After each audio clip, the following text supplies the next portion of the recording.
यो समारोहका अध्यक्षज्यू, मञ्चमा रहनुभएका मान्यज्यूहरू, नेपाल मगर सङ्घका अग्रज नेताहरू, अन्य अतिथि महानुभावहरू, नेपाल जनजाति महासङ्घका आदिवासी जनजाति महासङ्घका सङ्घीय परिषदका अध्यक्ष ग्याल्जेन शेर्पाज्यू, उपस्थित सम्पूर्ण आदरणीय दिदीबहिनी दाजुभाइहरू, सबभन्दा पहिला त म सम्पूर्ण मगर समुदायका दाजुभाइ दिदीबहिनीहरूलाई र देश तथा परदेशमा रहनुभएका सम्पूर्ण नेपाली दाजुभाइ दिदीबहिनीहरूलाई माघे सङ्क्रान्ति 2081 को उपलक्ष्यमा नेपाल सरकारका सम्माननीय प्रधानमन्त्री केपी शर्मा ओलीको तर्फबाट, सिङ्गो नेपाल सरकारको तर्फबाट र मेरो व्यक्तिगत तर्फबाट यहाँहरू सबैलाई म हार्दिक शुभकामना व्यक्त गर्न चाहन्छु। तपाईँहरूको सुस्वास्थ्य, प्रगति, विकास र समुन्नतिको पनि शुभकामना व्यक्त गर्न चाहन्छु। अहिले हामी असाध्यै खुसियालीमा छौँ र सम्पूर्ण आदिवासी जनजाति साथीहरूले बुझ्नुपर्छ हाम्रो चाहिँ समस्या अझै पनि समाधान भएको छैन भनेर। तर नेपाल सरकार, नेपाल राज्य, नेपालको संविधान सभाले महत्त्वपूर्ण निर्णयहरू गरेर नेपालका आदिवासी जनजातिहरूको मागलाई सम्बोधन गरेको छ। नेपाल बहुधार्मिक मुलुक भएको हुनाले हाम्रो संविधानमा धर्मनिरपेक्ष राज्यको घोषणा व्यवस्था गरियो। नेपाल बहुजातीय बहुसांस्कृतिक मुलुक भएको हुनाले सबै संस्कृतिका आफ्ना आफ्ना जातिका संस्कृतिहरूलाई राष्ट्रले सम्मान गर्यो। माघे सङ्क्रान्तिको कुरा, पुसे 15 को कुरा, सोनाम लोसारको कुरा, ग्याल्बो लोसारको कुरा, किराँत समुदायको उँधौली उभौलीको कुरा, बकरत ईदको कुरा होला, या हामी ठुला हाम्रा राष्ट्रिय चाडहरू छन्, त्यो सबैलाई सम्मान गरेर सार्वजनिक बिदा दिएर यो हाम्रो सम्पूर्ण जात जातिको सम्मान यो राज्यले गरेको छ। हाम्रो त्यो माग चाहिँ हामीले पुरा गरेका छौँ। र साथै नेपालको आदिवासीहरूको अधिकार सम्पन्न गर्नको लागि नेपालमा बोलिने सबै मातृभाषाहरूलाई समान अधिकार दिएर सबै राष्ट्रवादको चाहिँ भाषाको मान्यता दिएको छ। र अहिले नेपाली भाषा सबै पूर्व पश्चिमदेखि हिमालदेखि तराईसम्मका नेपाली बुझ्ने भाषा भने हुनाले नेपाली भाषा हाम्रो सम्पर्कको भाषा, हाम्रो चाहिँ मुख्य चाहिँ सरकारी कामकाजको भाषा भएको छ। र यसका अतिरिक्त मगरहरू जो चाहिँ मूलतः गण्डकी प्रदेश र लुम्बिनी प्रदेशमा अहिले बसोबास गर्नुहुन्छ, म प्रदेश सरकारहरूलाई अनुरोध गर्न चाहन्छु, गण्डकी प्रदेश सरकारलाई अनुरोध गर्न चाहन्छु, लुम्बिनी प्रदेश सरकारलाई अनुरोध गर्न चाहन्छु, मगरहरूको भाषा र लिपिको संरक्षण र विकासको लागि त्यहाँका सरकारहरूले मगर भाषालाई सरकारी कामकाजको भाषाको रूपमा स्थापित गर्नुपर्दछ, त्यसलाई मान्यता दिनुपर्दछ। र त्यहाँ मगर भाषामा सरकारी कामकाजको अतिरिक्त त्यहाँको भाषिक समुदायलाई सम्मान र चाहिँ त्यो भाषाको संरक्षणको भूमिका निर्वाह गर्नुपर्दछ भन्ने अनुरोध गर्न चाहन्छु। हामीलाई चाहिँ अर्को अधिकार पनि हामीले पाएका छौँ कि नेपालको संविधानले नेपालको आदिवासीहरूलाई, हामी आदिवासीहरूको तर्फबाट आदिवासीहरूको आन्दोलन गरिरहँदाखेरि हामीले राज्यको तर्फबाट राखेका थियौँ, हाम्रो पहिचानको आधारमा नाम राज्यको नाम दिइयोस्। तर राज्यले भन्यो हाम्रो मुलुक चाहिँ बहुभाषिक भइसकेका हुनाले, बहुजातीय भइसकेका हुनाले, बहुसांस्कृतिक भइसकेका हुनाले एउटा जातिको मात्रै नामबाट राज्यको नाम दिँदाखेरि यसले चाहिँ शोभनीय हुँदैन, लोकतन्त्रको मूलभूत मान्यतालाई स्वीकार गर्दैन। त्यस कारणले हामी नाममा भन्दा सम्मानमा भन्दा हामी अधिकारमा जोड दियौँ हामीले। त्यस कारणले हामीले के भन्यौँ भनेदेखि नेपालका आदिवासी जनजातिहरूको आफ्नो जनसङ्ख्याको आधारमा यो मुलुकको सबै चाहिँ संयन्त्रहरूमा, राज्यका सबै निकायहरूमा उनीहरूको चाहिँ जातीय जनसङ्ख्याको आधारमा पहुँचको कुरा, प्रतिनिधित्वको कुरा, उनीहरूको प्रतिष्ठाको कुरा, उनीहरूको सम्मानको कुरा हुनुपर्छ भनेर हामीले राज्यको सामु राखेका थियौँ। र त्यो कुरालाई राज्यले स्वीकार गरेर, नेपालका ठुला राजनीतिक दलहरूले स्वीकार गरेर, संविधानका सभाका मान्य सदस्यले स्वीकार गरेर उनीहरूले भन्यो नेपालको चाहिँ अबको चाहिँ निर्वाचन प्रणाली या प्रत्यक्ष निर्वाचन प्रणाली मात्रै हुने छैन, प्रत्यक्ष निर्वाचन प्रणाली र चाहिँ समानुपातिक समावेशी निर्वाचन प्रणाली हुनेछ। र त्यो समानुपातिक समावेशी निर्वाचन प्रणालीमा यो मुलुकका 5 वटा सामाजिक समूहहरू, खस आर्य समुदाय, आदिवासी जनजाति समुदाय, मधेसी समुदाय, दलित समुदाय र अल्पसङ्ख्यक सांस्कृतिक धार्मिक समुदाय, मुस्लिम समुदाय र एक अत्यन्त लोपोन्मुख र अल्पसङ्ख्यक समुदाय र पिछडिएको क्षेत्र गरेर हामीले र थारू समुदाय गरेर राज्यमा यो जातिहरूको, यी समुदायहरूको जनसङ्ख्याको आधारमा हामीले प्रतिनिधि सभामा, राष्ट्रिय सभामा, प्रदेश सभाहरूमा र स्थानीय तहमा पनि उनीहरूको समानुपातिक समावेशी प्रतिनिधित्वको व्यवस्था गरेका छौँ। यो हाम्रो सबभन्दा ठुलो जित थियो। हाम्रो सबभन्दा ठुलो माग चाहिँ प्राप्त भएको दिन थियो, तर यसलाई हामीले चाहिँ त्यस कारणले सम्मान गर्नुपर्दछ। त्यसको साथसाथमा नेपालको आदिवासी जनजातिहरूको हक अधिकारहरू को बारेमा नेपाल सरकारले के नीति लिनुपर्छ, नेपाल सरकारले कस्तो कार्यक्रम बनाउनुपर्छ, नेपाल सरकारले कहाँ कहाँ बजेट छुट्याउनुपर्छ, नेपाल सरकारले कस्ता कस्ता कानुन बनाउनुपर्छ भनेर एउटा संवैधानिक व्यवस्था गर्यो र नेपालको आदिवासीहरूको तर्फबाट हामीले माग गऱ्यौँ। आदिवासी जनजाति आयोग हुनुपर्दछ।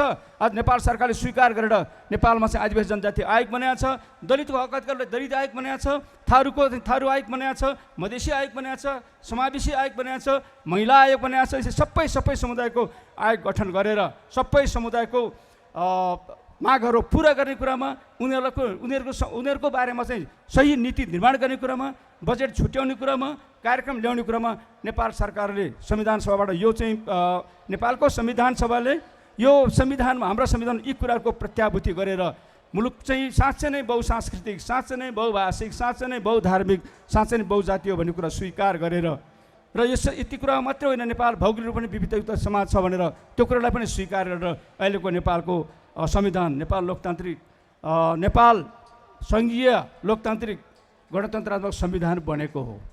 त्यस कारणले हामीले चाहिँ अझै पनि समाजमा केही मान्छेहरू होलान् आदिवासीहरूको माग पुरो भएको छैन, केही भएको छैन भन्नेहरू कुरा छ। त्यस्ता कुराहरूको पछि लागि हामीलाई साध्य छैन। हामीले धेरै अधिकार पाएका छौँ। दुनियाँको आदिवासी आन्दोलनको इतिहास हेर्नुहोस्, धेरै चाहिँ ठाउँमा धेरै चाहिँ रक्तपात भएको छ, धेरै मान्छेहरूले चाहिँ जेल खाएका छन्, धेरै मान्छेले ज्यान गुमाउनु परेको छ, तर त्यहाँ उपलब्धि प्राप्त भएको छैन। नेपालको आदिवासी जनजातिको शान्तिपूर्ण आन्दोलनले नेपालमा आदिवासी जनताहरूको हक अधिकार धेरै रूपमा चाहिँ स्थापित गरेको छ। र आज महिलाहरूको अधिकारको कुराकानी गर्नुहोस्, आदिवासीहरूको अधिकारको कुराकानी गर्नुहोस्, दलित र मधेसीको या अल्पसङ्ख्यक या पिछडिएको क्षेत्रको कुराकानी गर्नुहोस्, या वर्गीय रूपमा चाहिँ आधारभूत किसान मजदुरको कुराकानी गर्नुहोस्, सबैको अधिकार सुनिश्चित गर्ने काम हाम्रो संविधानले गरेको छ। नेपाल सरकारको एउटा प्रवक्ता हैसियतले म यहाँहरूसम्म चाहिँ के निवेदन गर्न चाहन्छु भने यी कुराहरू कार्यान्वयन गर्ने कुरामा अहिलेको सरकार प्रतिबद्ध छ। अहिले चाहिँ नीति र कार्यक्रम ल्याउने कुरामा, बजेट बनाउने कुरामा पनि तपाईँले सुझाव दिनुपर्दछ। र आदिवासी जनजातिहरूको यी यावत कुराहरू, नीतिगत कुरा बाहेक अरू भाषाको संरक्षणको कुरा होला, उनीहरूको पेसा व्यवसायको कुरा होला, उनीहरूलाई निजामतीमा या सेना प्रहरीमा उनीहरूलाई चाहिँ भर्ना गराउने कुरामा, वातावरण निर्माण गर्ने कुरामा होला, नेपाल आदिवासी जनजाति उत्थान राष्ट्रिय प्रतिष्ठान गठन भएको छ। त्यो सञ्चालनमा छ। अहिले भर्खर आदिवासी जनता उत्थान राष्ट्रिय परिषदको प्रतिष्ठानको उपाध्यक्षले तपाईँले सम्बोधन गरेर जानुभयो। त्यस कारणले आदिवासी जनताको हक अधिकारलाई नेपाल सरकारले राम्रै व्यवस्था गरेको छ भन्ने मलाई लाग्दछ। त्यस कारणले आदिवासी जनजातिहरू अब हामी राज्यले छुट्याएको दिएको यो सुविधा, यो सहुलियत, यो अधिकार प्रयोग गरेर आदिवासी जनताको उत्थानमा लाग्नुपर्दछ। म मगर समुदायका दाजुभाइ दिदीबहिनी भन्न चाहन्छु, अहिले पनि नेपालको निजामतीमा हेर्ने हो भने, अहिले पनि नेपालको प्रहरीमा हेर्ने हो भने, अहिले पनि नेपालको सशस्त्र प्रहरीमा हेर्ने हो भने, नेपाली सेनामा हेर्ने हो भने मगरहरूको चाहिँ प्रतिनिधित्व कमजोर नै छ देखिन्छ। त्यस कारण नेपाल मगर सङ्घले यी यावत कुराहरूमा सरकार राज्यले दिएका यी सुविधाहरू कसरी मगर समुदायले प्राप्त गर्न सक्छ, त्यो ठाउँ त्यो प्रतिस्पर्धामा कसरी उनीहरू अगाडि आउन सक्छ भनेर चाहिँ ख्याल पुर्याउनु पर्दछ, हेक्का राख्नु पर्दछ, आवाज उठाउनु पर्दछ र सरकारलाई झकझगाउनु पर्दछ।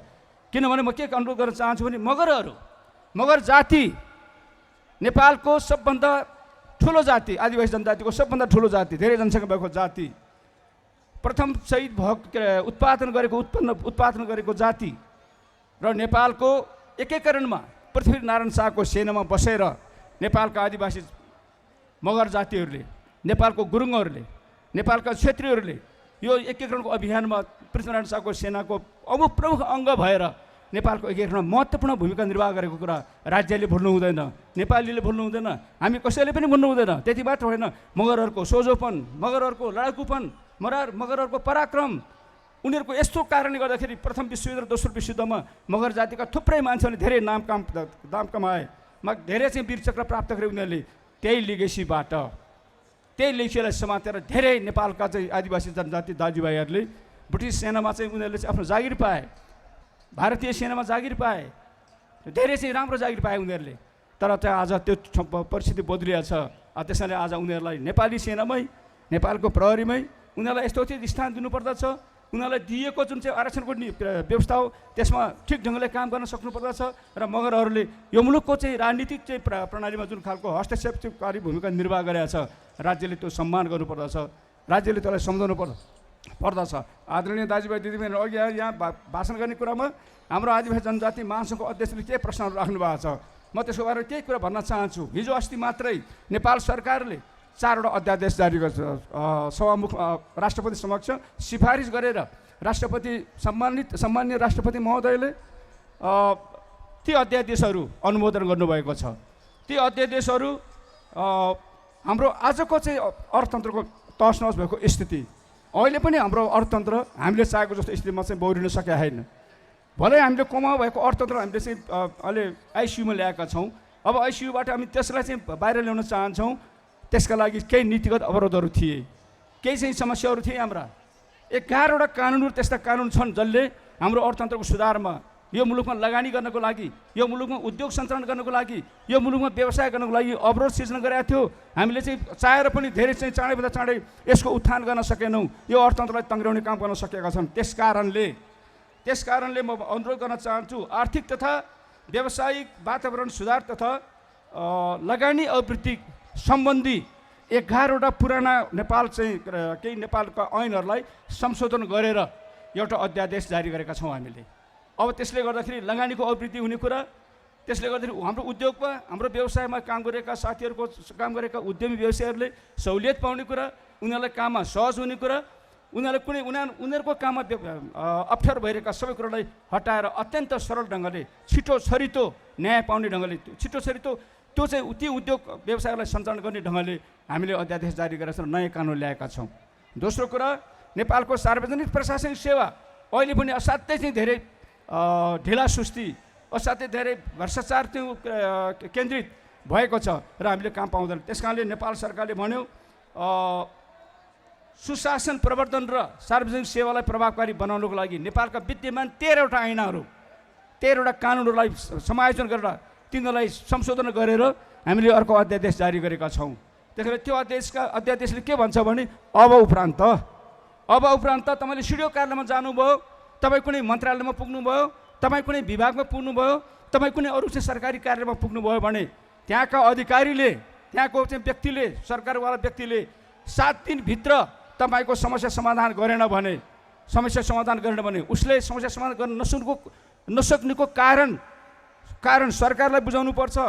त्यो चाहिँ सहज परिस्थिति हुँदाहुँदै उसले 7 दिनभित्र जनताको चाहिँ समस्याहरू समाधान गरेन भने, जनताका यी मागहरू पुरा गरेन भने त्यसलाई कारबाही हुनेछ भनेर भनेका छौँ। र यो सार्वजनिक सेवामा अहिले भइरहेको ढिला सुस्तीलाई अन्त्य गर्नको लागि, अहिले भइरहेको घुसखोरीको चिजलाई अन्त्य गर्नको लागि हामीले यो प्रबन्ध गरेका छौँ। आदरणीय दाजुभाइ दिदीबहिनीहरू, हाम्रो चाहिँ नेपालको अहिलेको प्रबन्ध के थियो? हाम्रो गाउँपालिकामा कुनै अध्यक्ष चाहिँ पद रिक्त भयो, कुनै उपाध्यक्ष पद, कहिले उपाध्यक्ष अध्यक्ष एकैचोटि रिक्त भयो मधेसमा। त्यस्तो पद अध्यक्ष उपाध्यक्ष निलम्बनमा पऱ्यो भने, पद रिक्त भयो भने कसले चलाउने? को अध्यक्ष हुने? कार्यवाहक अध्यक्ष को हुने? व्यवस्था थिएन कानुनमा। जनताले धेरै दुःख पाए। 1-2 वर्षसम्म शासन चलेन, त्यहाँ प्रशासन चलेन, बजेट आएन। त्यस कारण त्यो समस्या समाधान गर्नको लागि हामीले भन्यौँ अब गाउँपालिकामा अध्यक्ष र उपाध्यक्ष दुवै निलम्बनमा परे वा कुनै कारणले दुईटैको पद रिक्त भयो भने त्यस्तो बेलामा गाउँ कार्यपालिकाका सदस्यहरूले आफूमध्येबाट जुन चाहिँ मान्छेलाई निर्वाचित गर्छ त्यसले ती व्यक्तिले त्यो कायम मुकाम चाहिँ कार्यवाहक अध्यक्ष भएर काम चलाउनेछ। नगरपालिका प्रमुख र उपप्रमुख जो दुवैजनाको पद निलम्बनमा पर्यो या दुवैजनाको पद खाली भयो भने त्यस्तो बेलामा नगरपालिकाका सदस्यहरूले आफूमध्येबाट एकजना व्यक्तिलाई छान्ने, जुन व्यक्ति छानिन्छ त्यही व्यक्तिले त्यो नगरपालिकाको कार्यवाहक प्रमुख भएर काम सञ्चालन गरेर जनतालाई सेवा सुविधा दिने कुरामा सहज होस्, अवरुद्ध नहोस् भनेर अहिलेको चाहिँ अध्यादेशले हामी त्यो व्यवस्था गरेका छौँ।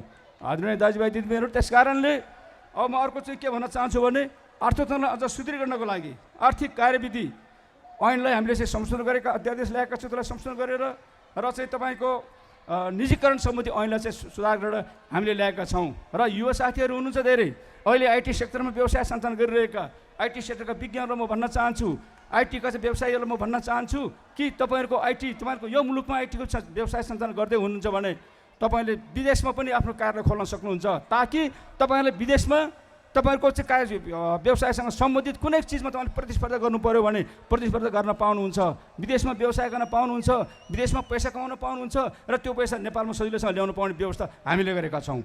यसले गर्दाखेरि थुप्रै आइटी व्यवसायहरूको व्यवस्थापन गर्ने कुरा, उनीहरूलाई चाहिँ तपाईँको काम गर्न सजिलो बनाउने कुरा हामीले गरेका छौँ। आदरणीय दाजुभाइहरू, यति कुरा राखेर धेरै मान्छेहरूको मनमा होला के प्रचार पनि होला कि अध्यादेश किन ल्याएको, अब चाहिँ संसद चल्ने बेलामा हामीलाई के भयो भनेदेखि अध्यादेश हामीले रहरले ल्याएको होइन, हाम्रो आवश्यकताले। किनभने हाम्रो संसदमा चाहिँ पेस गरे पनि 6 वर्षसम्म चाहिँ कानुन नबनेको इतिहास छ हाम्रो चाहिँ देशमा। अहिले चाहिँ संसदमा लगे पनि त्यो 2-4 वर्ष चाहिँ हुन नसक्ने या बढीमा 1-1.5 वर्ष लाग्ने परिस्थिति भए हुनाले हामीले अहिले तत्काल समस्याको समाधान गर्नको लागि देश र जनताप्रति चिन्तित भएर यो सेवा चाहिँ जनतालाई राम्रो सेवा दिउँ, जनतालाई छिटो सेवा दिउँ, जनतालाई सस्तो सेवा दिउँ र उद्यमी व्यवसायहरू विदेशीहरू लगानी गर्ने चाहिँ परिस्थिति बनोस् र हाम्रो देशका चाहिँ व्यवसायहरूले पनि जो चाहिँ के अरे उद्योग चलाइरहेछ, व्यवसाय चलाइरहेछ, उनीहरूले पनि विदेशी चाहिँ व्यवसायिक कम्पनीहरू जस्तै विदेशी कम्पनीहरूसँग उनीहरूले ऋण लिन पाउने उनीहरू त्यो चाहिँ व्यवस्था हामीले गरेका छौँ। त्यस कारण यसले पनि हाम्रो उद्यमीहरूको धेरै उत्साह चाहिँ पूर्ण वातावरण बनाउने क्रममा विश्वास राख्न चाहन्छु। मगर जाति नेपालको तेस्रो ठुलो जनसङ्ख्या भएको जाति र आदिवासी जनजाति मध्ये सबभन्दा ठुलो जनसङ्ख्या भएको जाति। यो जातिको आज प्रमुख चाड आज हाम्रा सामाजिक मुद्दा होलान्, आर्थिक मुद्दा होलान्, राजनैतिक भाषिक मुद्दा होलान्, तर यी मुद्दाका साथै नेपाल उच्च हिमाली क्षेत्र भएको देशका कारणले जो प्रकृतिसँग सामिप्य भएर बसेको जात हो, त्यो जलवायु परिवर्तनका कारणले यो जातलाई पनि ठुलो असर परेको छ। नेपाल मगर सङ्घ र आदिवासी जनजाति महासङ्घको अतिथिज्यू यहीँ हुनुहुन्छ। यो ठुला संस्थाहरूले यो ठुलो जनसङ्ख्या भएको जातिलाई कसरी जलवायु परिवर्तनको अनुकूलन न्यूनीकरणमा जनचेतना फैलाएर यो जुन जाति बढी प्रभावित छ, जुन जातिले समस्या भोगिरहेको छ, त्यसका लागि त्योबाट क्षतिपूर्ति अथवा त्यो राज्यले चाहिँ बढी सुविधा दिनको लागि राष्ट्रिय यो मगर सङ्घ र आदिवासी जनजाति महासङ्घले अभियान चालोस् भन्ने यति मात्रै कुरा राख्दै मेरा भनाइ यहीँ टुङ्ग्याउँछु। हस्त, धन्यवाद, नमस्ते।